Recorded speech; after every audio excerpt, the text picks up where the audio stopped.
आज मौजूदा समय में जब दुनिया के ताकतवर देशों की बात की जाती है, तब छोटे से देश इजराइल का नाम भी दुनिया के टॉप देशों में आता है, जो दुनिया का एकमात्र यहूदी देश है।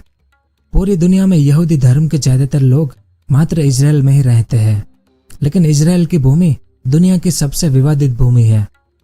असल में साल 1948 से पहले इजराइल का कोई अस्तित्व ही नहीं था, लेकिन 1948 में इस मुस्लिम देश फिलिस्तीन को तोड़कर इजराइल बनाया गया, जिसके बाद फिलिस्तीन और इजराइल पिछले 70 सालों से एक दूसरे से लड़ते आए हैं। और फिलिस्तीन के अलावा अगर इजराइल के पड़ोसी देशों को देखा जाए तो इनके सारे पड़ोसी देश मुस्लिम आबादी वाले हैं, और ये सभी देश भी इजराइल को पसंद नहीं करते हैं। और इसी कारण तो इन सभी मुस्लिम देशों से इजराइल ने युद्ध लड़े थे, और इसी कारण इजराइल पर हमेशा युद्ध का खतरा मंडराता रहता है। लेकिन हाल ही में इजराइल की ग्रेटर इजराइल बनाने की योजना के कारण इजराइल और फिलिस्तीन समेत सभी मुस्लिम देशों में तनाव की स्थिति चरम पर है। क्यों? क्योंकि ग्रेटर इजराइल के कारण। तो यह ग्रेटर इजराइल क्या है? तो आज की इस वीडियो में हम इसी के बारे में विस्तार से जानेंगे कि ग्रेटर इजराइल क्या है और क्या भविष्य में ग्रेटर इजराइल बन सकता है, और फिलिस्तीन और इजराइल में क्या विवाद है, और सभी मुस्लिम देश इजराइल से इतनी नफरत क्यों करते हैं, वो सब और इसके अलावा और भी बहुत कुछ जानने को मिलेगा आपको इस वीडियो में। तो वीडियो के आखिर तक हमारे साथ बने रहिए।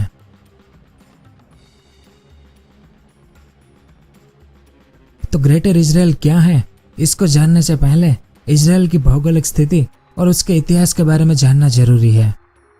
इजराइल मध्य पूर्व यानी पश्चिम एशिया का एक छोटा सा यहूदी देश है, जिसके पूर्व में भूमध्य सागर, दक्षिण पूर्व में मिस्र, उत्तर में लेबनान, उत्तर पश्चिम में सीरिया, पश्चिम में जॉर्डन और फिलिस्तीन का वेस्ट बैंक का इलाका इजराइल को चारों ओर से घेरता है। और इजराइल का क्षेत्रफल मात्र 20,770 वर्ग किलोमीटर का ही है। तो दूसरे विश्व युद्ध के दौरान भारत की तरह यह फिलिस्तीन भी अंग्रेजों के अधीन था, लेकिन विश्व युद्ध के खत्म होने के बाद 14 मई 1948 को इजराइल की स्थापना हुई थी फिलिस्तीन में। इस मैप को देखें। फिलिस्तीन की कुल जमीन का 44% हिस्सा इजराइल को दिया गया, जबकि 48% हिस्सा फिलिस्तीन को दिया गया था, और बाकी जेरूसलम के 8% भूमि को यूएनओ का हिस्सा मान लिया गया। अब फिलिस्तीन को यह मंजूर नहीं था कि कोई बाहर से आकर हमारी जमीन पर अपना देश बना दे। इस कारण फिलिस्तीन और इजराइल की लड़ाई शुरू हुई, लेकिन समय के साथ इजराइल ने अपनी ताकत के दम पर इजराइल को बचा लिया, लेकिन साथ में फिलिस्तीन से उसकी जमीन भी छीननी शुरू कर दी। उस समय 1948 में जब फिलिस्तीन के पास 48% जमीन थी, वो आज महज 12% जमीन ही फिलिस्तीन के पास बची है। बाकी जमीन पर इजराइल का पूर्ण रूप से कब्जा है। इसी कारण तो इजराइल और फिलिस्तीन पिछले 7 दशकों से युद्ध लड़ते आए हैं। अब फिलिस्तीन की 30% से अधिक जमीन कब्जाने के बाद भी इजराइल रुकने का नाम नहीं ले रहा, क्योंकि अब इजराइल की आगे की योजना अपने ग्रेटर इजराइल को बनाने की है। ग्रेटर यानी विस्तृत, बड़ा, मतलब इजराइल अपनी सीमाओं को और भी अधिक देशों तक बढ़ाना चाहता है। तो क्या है ग्रेटर इजराइल? ग्रेटर इजराइल यहूदी लोगों के लिए एक भविष्य की विचारधारा है, जिसका जिक्र बाइबल में मिलता है, और इस ग्रेटर इजराइल की नीति को मध्य पूर्व में जायोनी योजना भी कहा जाता है, क्योंकि जायोनिज्म के संस्थापक थियोडोर हर्जल के अनुसार ग्रेटर इजराइल एक ऐसा देश होगा जो मिस्र देश के ब्रुक से यूफ्रेट्स तक फैला हुआ होगा। अब इस मैप को देखें। यह आज का इजराइल है, लेकिन ग्रेटर इजराइल बनने के बाद वो कुछ इस प्रकार का होगा। इस लाल रेखा के अंदर का पूरा क्षेत्रफल इजराइल का होगा। यही ग्रेटर इजराइल की योजना है। यानी ग्रेटर इजराइल में पूरा फिलिस्तीन, दक्षिण लेबनान का सिदोन और लिटानी नदी, सीरिया के गोलन हाइट्स, होरान मैदान और डेरास और जॉर्डन के साथ अकाबा की खाड़ी तक ग्रेटर इजराइल की सीमाएं होगी।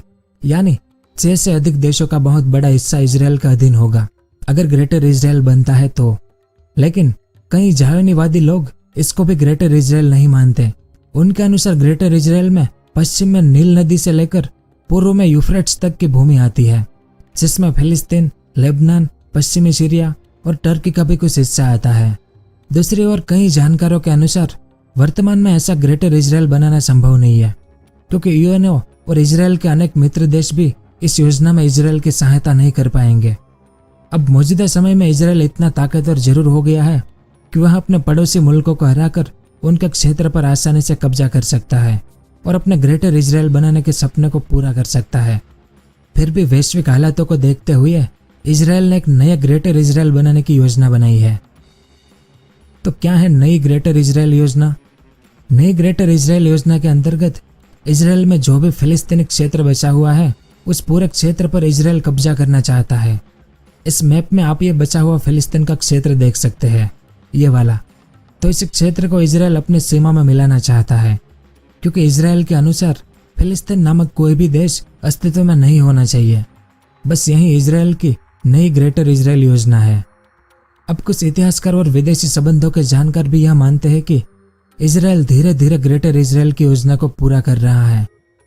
यही कारण है कि फिलिस्तीन की बची हुई भूमि को इजराइल धीरे धीरे कब्जा रहा है। अमेरिका भी फिलिस्तीन भूमि को कब्जाने के लिए इजराइल को हर बार आधुनिक हथियारों और धन से मदद करता आया है।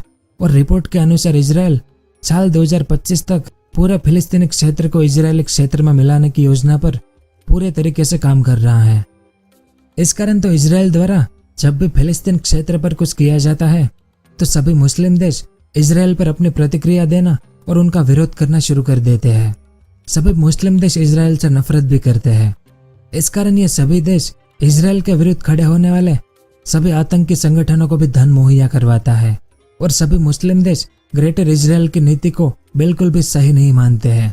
और सभी मुस्लिम देशों के इजराइल से नफरत करने के और भी कई कारण हैं, जिसमें पहला कारण है कि इजराइल वर्तमान में जिस भूमि पर बचा हुआ है वहाँ फिलिस्तीनी लोगों की थी, जहाँ 90% तक आबादी मुस्लिम हुआ करती थी। लेकिन फिलिस्तीन के सभी मुस्लिम लोग आज अपने देश से बेदखल कर दिया गया है। यानी सभी मुस्लिम देशों का इजराइल से नफरत करने का यही एक प्रमुख कारण है। दूसरा कारण है कि कई अरब मुल्क यह मानते हैं कि इजराइल देश का निर्माण अमेरिका की विदेश नीति का अभिन्न हिस्सा है। अमेरिका का लक्ष्य मध्य पूर्व में अमेरिकी आधिपत्य का विस्तार करना है। इसी के साथ सभी मध्य पूर्व के देशों को इजराइल के माध्यम से असंतुलित करना भी अमेरिकी नीति का मुख्य लक्ष्य है। तीसरा कारण है कि सभी विदेशी ताकत, जिसमें अमेरिका, ब्रिटेन, फ्रांस और रूस, यह देश हमेशा इजराइल का ही पक्ष लेते हैं और फिलिस्तीनी लोगों पर हो रहे अत्याचारों के बारे में यह देश अपना पक्ष नहीं रखते हैं और ना ही इजराइल पर कड़े प्रतिबंध लगाते हैं। इसके अलावा इजराइल फिलिस्तीन को मिलने वाली सहायता को भी रोक देता है। अगला कारण है कि कई अरब देश यह मानते हैं कि इजराइल अपनी जायोनी विचारधारा के ग्रेटर इजराइल को बनाने की योजना का निर्माण कर रहा है, जिसके अनुसार भविष्य में ग्रेटर इजराइल बनाने के लिए इजराइल पड़ोस के मुस्लिम देशों पर आक्रमण कर सकता है। अगला कारण है कि सभी मुस्लिम देश इजराइल को विदेशी ताकतों के द्वारा अरब भूमि पर किए जा रहे उपनिवेशीकरण के तौर पर देखते हैं। मुस्लिम राष्ट्रों के अनुसार एक यहूदी राष्ट्र अरब भूमि पर मुस्लिमों की आबादी को हटाकर यहूदी राष्ट्र की सीमाओं को बढ़ा रहा है। यह मुस्लिम देश मानते हैं कि विदेशी ताकतों के द्वारा अरब राष्ट्रों को छोटे छोटे राष्ट्रों में तोड़ने के लिए विदेशी ताकतों के द्वारा शुरू की गई नीति में इजराइल उसी नीति का एक अंग है। और आखिरी बड़ा कारण है कि इजराइल और सभी मुस्लिम राष्ट्रों में मतभेद का एक धार्मिक कारण भी है।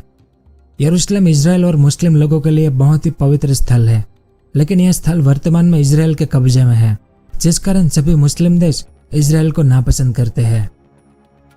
तो सभी पड़ोसी मुल्कों का मुस्लिम होना और सभी का दुश्मन होना इजराइल के लिए एक सामान्य सी बात है। लेकिन क्या इजराइल के द्वारा बनाई गई ग्रेटर इजराइल की योजना सफल हो पाएगी? तो इसके लिए सभी मुस्लिम देशों और इजराइल की तुलना करते हैं। साल 1966 में इजराइल पर 6 मुस्लिम देशों ने एक साथ आक्रमण किया था। इस युद्ध में सभी मुस्लिम देशों को हार का सामना करना पड़ा, जिस कारण अधिकतर मुस्लिम राष्ट्रों की भूमि इजराइल ने कब्जा ली थी। लेकिन कुछ समय बाद इजराइल ने अपनी कब्जाई भूमि को वापस मुस्लिम देशों को दे दी। इस कारण 1967 के बाद से अब तक इजराइल पर किसी भी देश ने आक्रमण नहीं किया, क्योंकि सभी मुस्लिम देश इजराइल की युद्ध पद्धति और आधुनिक हथियारों से खौफ खाते हैं। और हाल ही में एक रिपोर्ट के अनुसार इजराइल दुनिया का 8वां सबसे ताकतवर देश है। इसी के साथ मध्य पूर्व में इजराइल के सामने ताकत के मुकाबले कोई भी देश नहीं टिकता है। वर्ल्ड पावर रिपोर्ट के अनुसार अरब देश और मध्य पूर्व के सभी देश अपने हथियारों पर विदेशी ताकतों पर निर्भर है, जबकि इजराइल हथियारों के मामले में आत्मनिर्भर और कई देशों को हथियार निर्यात भी करता है। यानी इजराइल अरब देशों की तुलना में युद्ध पद्धति में काफी आगे है। और हर बार पश्चिमी ताकतों के द्वारा मुस्लिम राष्ट्रों का समर्थन न करके इजराइल का समर्थन किया जाता है, जिस कारण युद्ध जैसी परिस्थितियों में भी पश्चिमी ताकतें इजराइल की ही सहायता करेंगे। तो इन आधार पर कहा जा सकता है कि अगर युद्ध होता है तो इजराइल आसानी से सभी मुस्लिम देशों पर भारी पड़ेगा और इजराइल के ग्रेटर इजराइल बनाने की योजना भी आसानी से सफल हो जाएगी, क्योंकि पश्चिम एशिया में इजराइल के समक्ष कोई भी ऐसी ताकतवर शक्ति नहीं है जो उनके सामने खड़ी हो पाए आज मौजूदा समय में। भविष्य में अगर कोई मुस्लिम देश ताकतवर बन जाए तो बात अलग होगी, लेकिन ग्रेटर इजराइल के निर्माण से फिलिस्तीन के क्षेत्र में रह रहे फिलिस्तीनी लोगों को उस जगह से निष्कासित कर दिया जाएगा। पहले से ही लाखों फिलिस्तीनी लोग शरणार्थी के रूप में दूसरे देशों में शरण ले रहे हैं, तो ग्रेटर इजराइल के निर्माण से और अधिक फिलिस्तीनी लोग अपने देश को छोड़कर दूसरे देशों में शरण लेंगे, जो किसी भी तरह से सही नहीं है। और दुनिया के सभी देशों को मिलकर इजराइल और फिलिस्तीन राष्ट्र के मध्य बातचीत का दौर शुरू करवाना चाहिए, ताकि दोनों ही देश युद्ध को छोड़कर शांति से रह पाए। तो यह सब कुछ था इस वीडियो में। आपके क्या विचार है इस पर नीचे कमेंट बॉक्स में जरूर बताएं। उम्मीद है आपको कुछ जानने को मिला होगा। अगर वीडियो पसंद आया हो तो इसे लाइक जरूर करें। पूरा वीडियो देखने के लिए आपका बहुत बहुत धन्यवाद। अगर आपको इस तरह के इन्फॉर्मेटिव वीडियो देखना पसंद है तो हमारे इस चैनल को सब्सक्राइब करें और हमारी नई वीडियो सबसे पहले देखने के लिए इस बेल आइकन को भी जरूर दबाएं।